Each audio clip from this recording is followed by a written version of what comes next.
এবার মন্ত্রিত্বের দৌড়ে এগিয়ে বৃহত্তর কুমিল্লার ৬ কৃতি সন্তান। বাংলাদেশের ত্রয়োদশ জাতীয় সংসদ নির্বাচন সম্পন্ন হয়েছে। আজকের মধ্যে অবশ্যই ২৯৭ আসনের গ্যাজেটও প্রকাশ হয়ে যাবে। তো যেহেতু বাংলাদেশ জাতীয়তাবাদী দল বিএনপি সরকার গঠন করতে যাচ্ছে, এবার মন্ত্রিত্বের দৌড়ে বৃহত্তর কুমিল্লার ৬ জন কৃতি সন্তান এগিয়ে আছে, যাদের মন্ত্রী হওয়ার সম্ভাবনা খুবই বেশি। বিশেষ করে চাঁদপুর ১ আসন থেকে নির্বাচিত হয়েছে বাংলাদেশ জাতীয়তাবাদী দলের বিএনপির একজন প্রবীণ নেতা, সাবেক সফল শিক্ষা প্রতিমন্ত্রী এহসানুল হক মিলন। আমরা বৃহত্তর কুমিল্লাবাসী প্রত্যাশা করছি এবং দেশবাসী চায় ওনার মতো একজন যোগ্য ব্যক্তিকে যেন এবার শিক্ষামন্ত্রী দেওয়া হয়।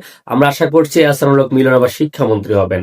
কুমিল্লা ১ আসন থেকে নির্বাচিত হয়েছেন বাংলাদেশ জাতীয়তাবাদী দল বিএনপির স্থায়ী কমিটির সদস্য, বাংলাদেশ বিএনপির প্রতিষ্ঠা লগ্ন থেকে যিনি বিএনপি রাজনীতির সাথে জড়িত, বাংলাদেশের প্রবীণ রাজনীতিবিদ, কুমিল্লা দাউদকান্দি মেঘনা উপজেলা থেকে নির্বাচিত সংসদ সদস্য ডক্টর খন্দকার মোশাররফ হোসেন, যিনি সাবেক স্বাস্থ্যমন্ত্রী ছিলেন, সফল মন্ত্রী ছিলেন।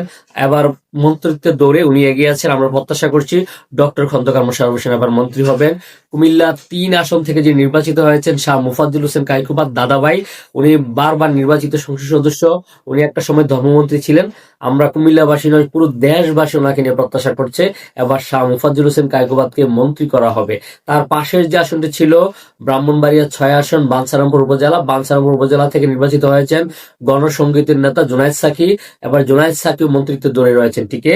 কুমিল্লা ৮ আসন থেকে যিনি নির্বাচিত হয়েছেন জাকারিয়া তাহের সুমন, যিনি বিশৃঙ্খল, কুমিল্লা একটা সময় বিএনপি বিশৃঙ্খলার মধ্যে ডুবছিল, সেই কুমিল্লার বিএনপিকে যিনি গুছিয়েছেন, কুমিল্লা দক্ষিণ জেলা বিএনপি সভাপতি জাকারিয়া তাহের সুমন একদম তরুণ বয়স থেকে ওনার বাবা আবু তাহের সাহেবের মৃত্যুর পর থেকে উনি জাতীয়তাবাদী দল বিএনপির হাল ধরেছেন বরুড়া উপজেলা, শেষ পর্যন্ত উনি কুমিল্লা জেলা বিএনপি সভাপতি।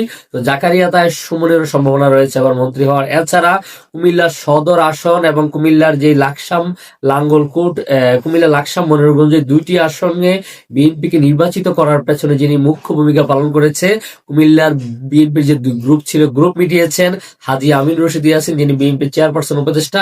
হাজী আমিন রশিদ ইয়াসিন যিনি নির্বাচন থেকে সরে দাঁড়িয়েছেন, বিএনপির দুইটি আসন উপহার দেওয়ার পেছনে অনেক বেশি অবদান রেখেছেন, তাদের মধ্যে উনি অন্যতম। হাজী আমিন রশিদ ইয়াসিন আবার মন্ত্রিত্বের দৌড়ে এগিয়ে রয়েছেন। এছাড়া কুমিল্লার আরো অনেক নেতা আছে, বিশেষ করে কুমিল্লার সদর আসন থেকে যিনি নির্বাচিত হয়েছেন মনিরুল হক চৌধুরী হয়তো দেশের কোনো গুরুত্বপূর্ণ দায়িত্ব পাবেন। আমরা প্রত্যাশা করবো আমাদের কুমিল্লার এই সূর্য সন্তান যারা আছে তাদেরকে অবশ্যই মন্ত্রী পরিষদে তারেক রহমান ঠাঁই করে দিবেন এবং তাদের হাত ধরে দেশবাসী উপকৃত হবে এবং আমাদের কুমিল্লাবাসী উপকৃত হবে। এই প্রত্যাশা এখানে শেষ করবো। ভিডিওটি সকলকে দেখার সুযোগ করে দেবেন। আপনারা কি মনে করছেন তারা কি মন্ত্রী পাবে কিনা অবশ্যই কমেন্টস করে জানাবেন। শেষ করছি এখানে। আল্লাহ হাফেজ।